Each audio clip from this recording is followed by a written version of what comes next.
wa yassir li amri wahlul 'uqdatam min lisani yafqahu qawli. Allahumma shalli wa sallim wa barik ala sayyidina Maulana Muhammadin wa ala alihi washabihi asmin amma ba'du.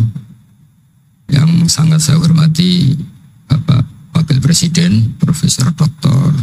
Kiai Haji Ma'ruf Amin dan istri, semua pejabat negara yang saya hormati. Di sini ada Ibu Menaker Dr. Fauzia, Kapolda yang saya hormati, Korem, semua yang saya hormati, Ketua MUI Banten dan Ketua MUI Jawa Barat, semua yang saya hormati. Ini tak tanya dulu sama Pak Dokter, ini gimana Wakil Presiden? Ini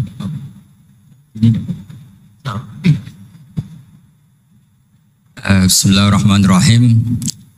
Saya syukur sekali diberi kesempatan sowan sama Kiai Ma'ruf, karena beliau juga mustasar kami di PBNU, dulu mimpin sebagai Rois Am dan dekat sekali dengan guru saya Kiai Haji Maimun Zubair. Terakhir ke sana sama Kiai Ma'ruf ya, sama-sama banyak kiai di acara Mbah Mun. Saya akan matur tidak banyak, tapi saya pastikan semua itu berdasar naskah yang ditulis Syekh Nawawi. Saya cerita yang serius itu 3, yang rileks 3. Di dulu itu lama itu ya rileks. Di antara tulisan Syekh Nawawi, saya ini termasuk pengagum Kiai Nawawi karena Kiai Maimun, putra Kiai Zubair itu saking senangnya Kiai Nawawi itu naskahnya itu banyak tentang Syekh Nawawi. Dan saya termasuk zuriyah Kudus. Saya masih keluarga dengan Raden Asnawi, masih keluarga karena sama-sama zuriyah dari Mbah Asnawi Sepuh. Itu yang akhirnya menikah Nyai Hamdana, yang dulu pernah dinikah Syekh Nawawi. Terus Nyai Hamdana itu dulu dengan Syekh Nawawi punya putri namanya Zuhroh. Setelah dengan Raden Asnawi punya anak dinamai Zuhri. Punya zuriyah, ada yang namanya Kiai Minan, Kiai Niam, terus punya anak-anak, di antaranya Kiai Hafid yang jadi menantu keluarga Saran. Saya kalau boleh cerita, saya ini khatam Tafsir Munir itu 3 kali. Dulu ngaji di Sarang 2 kali, terus belajar sendiri, terus mentakriri. Takriri itu beri catatan-catatan yang untuk meneguhkan satu rilis ya, atau satu tag atau satu ibarat yang diinginkan Syekh Nawawi. Saya beri beberapa contoh dan ini dipraktekkan di Indonesia. Orang Indonesia itu mesti hafal Fatihah dan semuanya merasa pintar. Itu ya barokahnya Syekh Nawawi, karena kata Syekh Nawawi itu semua Quran dikumpulkan di Fatihah. Fatihah itu dikumpulkan di Bismillah. Nah, Bismillah itu dikumpulkan di Ba. Baknya saja masih dikorting di titiknya saja. Jadi kalau orang bisa titik itu sudah menguasai satu Quran. Karena pikirannya Syekh Nawawi itu semua Quran itu menerangkan tauhid, dan tauhid itu dimulai dari ba. Ba itu bi kana makana wa bi yakunu mayakun. Jadi karena saya, kata Allah, yang ada menjadi ada, yang enggak ada juga menjadi akan ada kalau Allah menghendaki wujud. Sehingga dulu Syekh Nawawi itu sudah sukses membuat pikiran kita itu rileks. Kalau nggak bisa Quran semuanya ya Fatihah. Kalau Fatihah nggak bisa ya baca Bismillah. Setidaknya orang Islam itu nggak boleh tercerabut dari Quran. Sehingga saya kalau baca teks-teksnya Syekh Nawawi itu punya pengaruh besar di cara pandang kiai-kiai Indonesia. Di antara yang paling monumental, dan setelah ini saya akan tidak menambahi juga tidak mengurangi, adalah Syekh Nawawi cara menganalisis surat Ar-Rum. Di Indonesia itu menerima faham beragama, tapi tidak menerima faham ateisme. Itu dulu zaman Rasulullah SAW sugeng, itu ada kekuatan besar yaitu Romawi dan Persia. Singkat cerita, Persia ini tanpa nabi, tanpa kitab suci. Yang Romawi ini punya nabi dan punya kitab suci, meskipun versi mereka. Ketika orang Persia mengalahkan Romawi, itu nabi terus dicibir, diolok-olok sama orang kafir Mekah. Muhammad, kawan kamu yang punya kekuatan langit, maksudnya punya kitab suci, ternyata kalah. Paling kamu juga kalah dengan kita yang tanpa pegangan langit. Nabi itu susahnya minta ampun. Karena Nabi tidak bisa membayangkan kalau kehidupan manusia itu tidak dipandu agama, tidak dipandu kitab suci.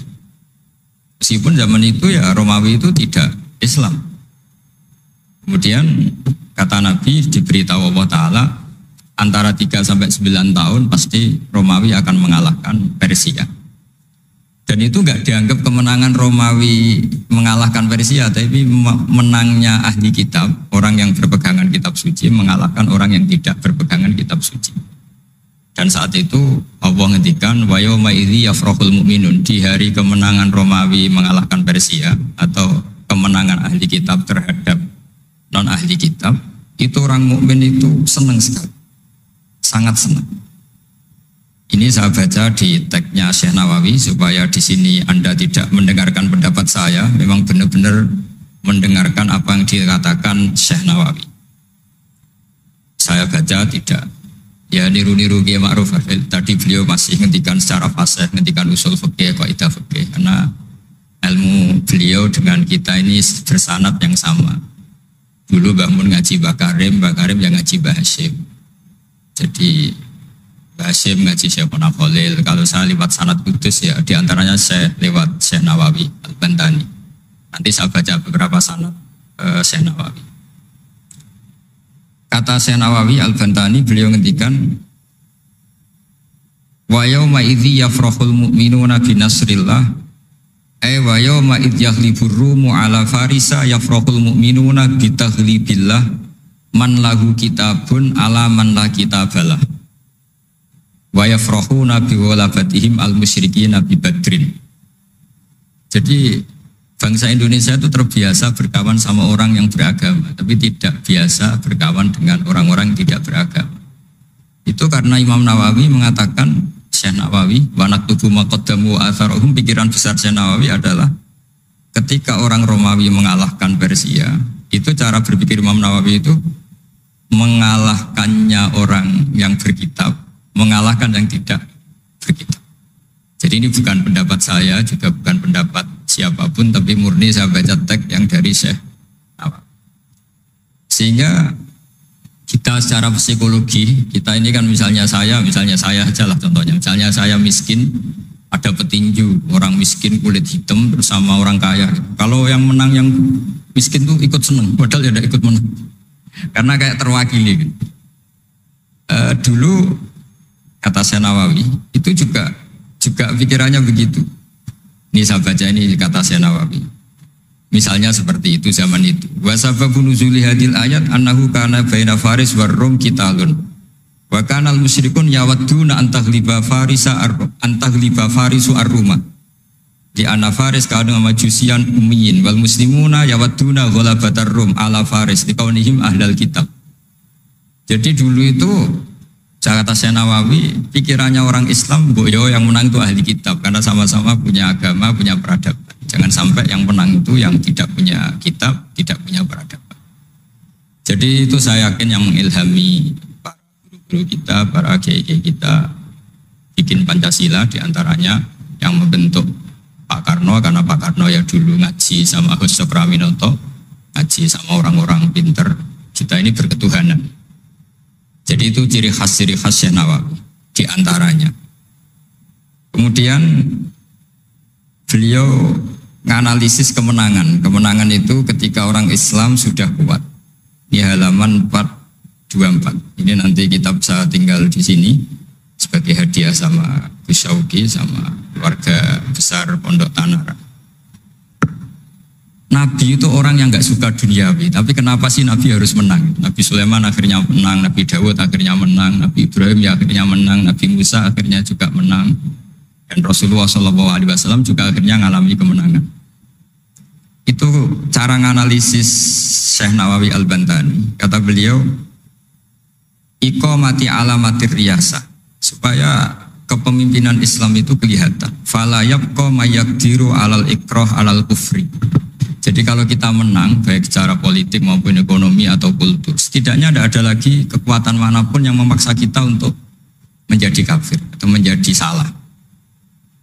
Kita tahu misalnya di beberapa negara di Eropa, barokahnya orang Islam kaya, ya pemain bola dulu tuh kalau puasa susahnya bukan main. Gara-gara klubnya dibeli umat Islam itu, malah cari tukang adzan di stadion itu, karena yang punya sudah orang Islam.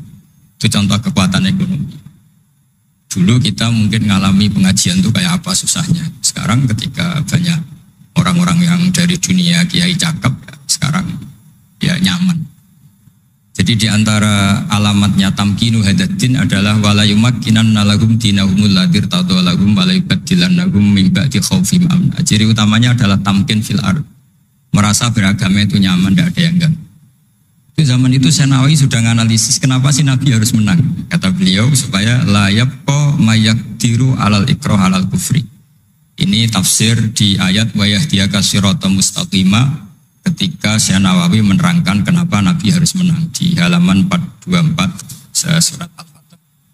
Jadi itu sisi-sisi betapa Syekh Nawawi itu luar biasa. Terus menyangkut kiblat. Dulu ramai sekali di Indonesia kalau kiblat harus presisi betul, harus ditertibkan betul. Tapi ternyata masjidnya para wali dan para orang-orang soleh itu ya kayaknya asal madep mulon itu ada yang komentar itu kenanya Afrika atau Mesir entahlah. Tapi Imam Syekh Nawawi zaman itu ngendikan setelah beliau cerita presisi, beliau ahli falak. Saya tahu banyak keahlian beliau falak karena saya punya kitab gurunya Syekh Nawawi. Namanya Syiarus Salikin, itu karangan guru beliau Syekh Abdus Somad. Itu kata beliau selain menukil pentingnya presisi kiblat, tapi beliau tetap menukil itu ngutip Waruwiya an Ibni Abbasin annahu qala al-baitu qiblatun li ahlil masjid wal masjid qiblatun li ahlil haram wal haram qiblatun li ahlil masyriq wal maghrib. Wa hadza qaulu Malik. Jadi karena orang Jawa itu rata-rata kiai itu mesti baca tafsir Munir sehingga ya dianggap enteng saja. Ya sudahlah pokoknya kira-kira madhep mulon itu. Karena kalau masjid dipresisikan detail, nanti pertanyaannya juga yang sudah mati-mati harus dipresisikan karena wajib madhep kiblat itu tidak hanya sholat tapi juga orang yang sudah meninggal itu bisa ribet itu. Ya kalau yang mbahnya wali jenazahnya masih utuh, kalau yang enggak wali kan sekeliwat itu karena sudah enggak ada bentuknya. Makanya dulu ada guyonannya kiai mau dipindah itu utuhnya enggak boleh. Jangan, kalau mbah saya wali saya keren, jasadnya utuh. Kalau mbah saya enggak wali. Jadi ya, tapi apapun itu saya cerita betapa efek dari pikiran besar Syekh Nawawi itu mempengaruhi kita sehingga dulu masjid-masjid, musola-musola itu ya tetap hati-hati lah, tapi ya tetap saja agak longgarnya lah, ada longgarnya karena beliau tetap mengutip wal haram qiblatun lil adil masyriq wal maghrib. Jadi tidak hanya Mekah dengan makna Ka'bah atau dengan makna Masjid Haram, tapi semua tanah. Dan itu bisa 25 atau 20 kilo persegi. Kemudian ini biar benar-benar halnya Syekh Nawawi. Jadi saya tidak cerita pikiran saya, tapi murni cerita Syekh Nawawi, murni cerita Syekh Nawawi. Saya punya naskah banyak karena memang saya nekuni betul. Saya khatam, kalau nggak 3 kali saya khatam tafsir Munir.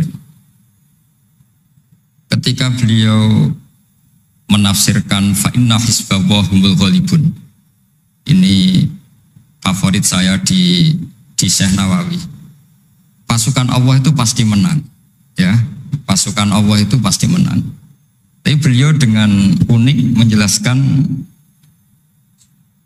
ya ini supaya benar-benar Syekh Nawawi ya, tidak menambahkan, tidak mengurangi. Di halaman 278. Jadi ngaji pakai kitab itu untungnya 2. 1 mengutip, 2 terus gak usah mikir gitu. Jadi baru saya mikir nanti salah di depan Pak Wapres, di depan orang-orang pinter malah sakit atau goblok gitu. Jadi kalau nukil kan aman. Paling salah baca. Kayaknya enggak lah, saya pernah ngaji 3 kali. Kayaknya enggak. Tapi kalau misalnya salah itu apa-apa. Bismillahirrahmanirrahim. Fa inna hizballahi humul ghalibun. Kata Syekh Nawawi, wa may yattakhidum terus hum al-ghalibuna ala a'daihim bil hujjah fa innaha mustamirratun abadan amma bisolah wa daulah faqad dibulabun. Ini termasuk yang unik dari Syekh Nawawi. Kata beliau, Islam itu akan selalu menang secara argumentatif. Bahwa ada sekolah perbandingan agama, bahwa ada kajian agama. Asal yang dikaji Islam ya, bukan orangnya. Kalau orangnya ya macam-macam. Itu pasti argumentasinya itu meyakinkan karena hujjah bahwa Allah itu satu, bahwa kita harus berakhlak, kita harus meninggalkan narkoba, harus meninggalkan perzinahan. Itu argumentasinya mantap, secara uluhiyah mantap, secara sosial juga mantap. Tapi kalau secara kekuatan politik mungkin akan selalu ada meskipun inginnya kita tidak ada. Orang-orang Islam yang minoritas di negaranya atau dengan tanda kutip tertindas di negaranya. Zaman itu Senawi sudah ngendikan yang pasti menang itu bil hujjah fa innaha mustamirratun abadan. Ini di halaman 278. Amma bisaulah wa daulah faqad ihlabun. Kalau kekuatan struktural negara atau politik atau ekonomi, ya namanya hukum sosial ya kadang kalah.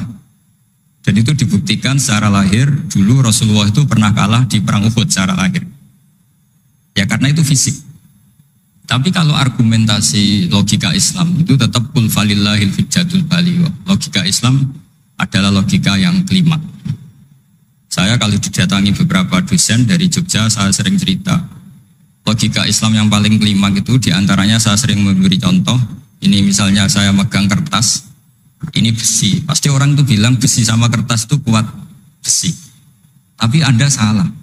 Secara materi memang besi lebih kuat ketimbang kertas. Tapi masalahnya yang mengendalikan saya ingin menghancurkan besi sementara ingin menyimpan kertas. Artinya Islam itu mengajarkan kita itu kabeh biadillah. Apa artinya besi kalau di bawah rencana dihancurkan?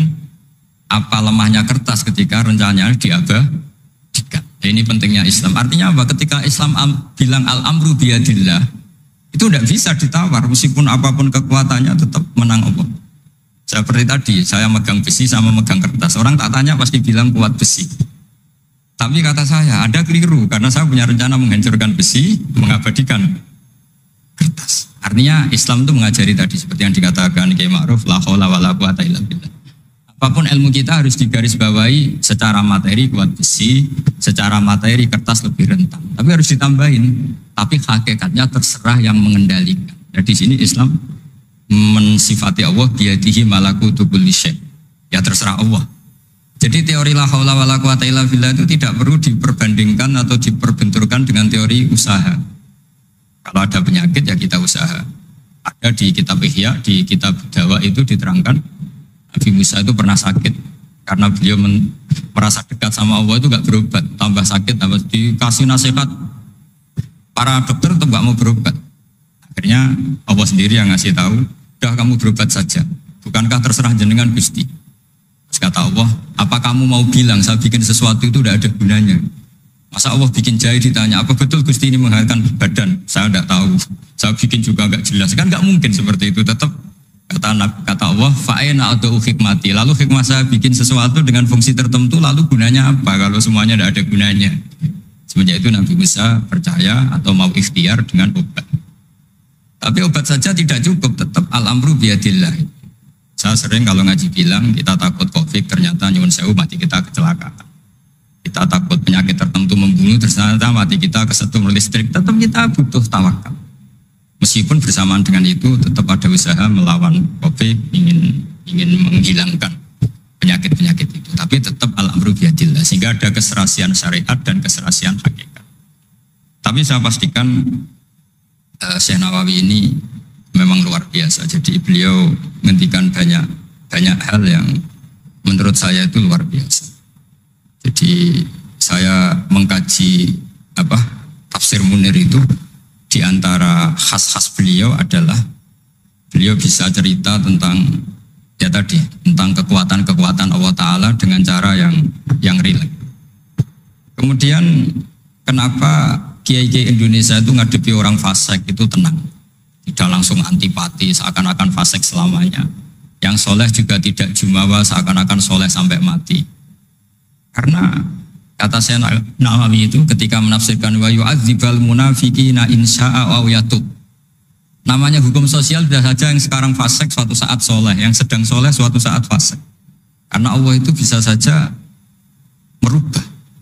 Orang munafik yang kayak apa biadabnya, kayak apa salahnya, itu Allah ketika cerita tentang dirinya, wa yu'adzibal munafiqina insya'a. Allah ya bisa saja menyiksa orang munafik insya'a. Tapi tetap ada kemungkinan au yatuba atau Allah memberi tobat. Nah barokahnya itu kadang-kadang kita sebagai GNU itu dikritik gak jelas. Ya kita memang gak mungkin jelas, memang potensinya ya yang sedang soleh ya bisa salah, yang sedang fasik ya bisa benar kan. Karena al-amru biyadillah. Itu ciri khas Nawawi. Jadi beliau dan itu membentuk kita semua di halaman 251 juz 2 beliau ngendikan haitsu razaqahum al-iman. Sehingga ya mereka bisa saja suatu saat dikasih iman. Jadi itu contoh-contoh. Kemudian di halaman 288 ketika nah ini biar benar-benar kholnya Syekh Nawawi saya ada. Memang saya persiapkan khusus karena saya memang nggak perlu nyari. Karena saya punya takriran lengkap tentang tafsir Munir. Jadi saya hanya butuh kutip, butuh memindah saja. Karena naskah itu sudah ada di rumah, terus ini tak pindah di sini. Dan rencana kitab ini tak tinggal di sini memang untuk hadiah kepada Gus Syauqi. Ketika Syekh Nawawi cerita tentang wala tajidanna aqrabahum mawaddatan lil ladzina amanu ladzina qalu inna nasara. Jadi suatu saat di komunitas yang kamu adepin itu kamu akan menemukan orang yang alyan itu lebih rileks, lebih ya cara bahasa sekarang mungkin lebih simpati. Jadi orang Indonesia itu lebih simpati pada agama tertentu daripada yang lain. Misalnya kata Syekh Nawawi ngendikan waqad qala ba'duhum madzhabul yahud annahu yajibu alim isalu syarri ila man khalafahum fiddin. Terus ketika beliau cerita yang satunya wa aman nasara falaysa madzhabum dzalik balil idza haramun fi dinihim fa hadza wajhu tafawut. Jadi akhirnya orang Indonesia itu terbiasa dengan seperti ini karena dulu Syekh Nawawi sudah bilang. Jadi betapa Rasulullah itu lebih ingin yang menang itu yang masih punya agama. Jangan sampai yang nggak punya agama itu menang. Bisa dibayangkan kan kita tahu misalnya di ilmu medis kalau cloning itu dibolehkan itu kayak apa manusia jadi uji coba. Jadi gara-gara kita masih beragama apapun hebatnya teknologi cloning itu tidak serta-merta diadopsi atau diterapkan. Jadi itu sumbangan-sumbangan Syekh Nawawi pada kita dan yang membentuk kita.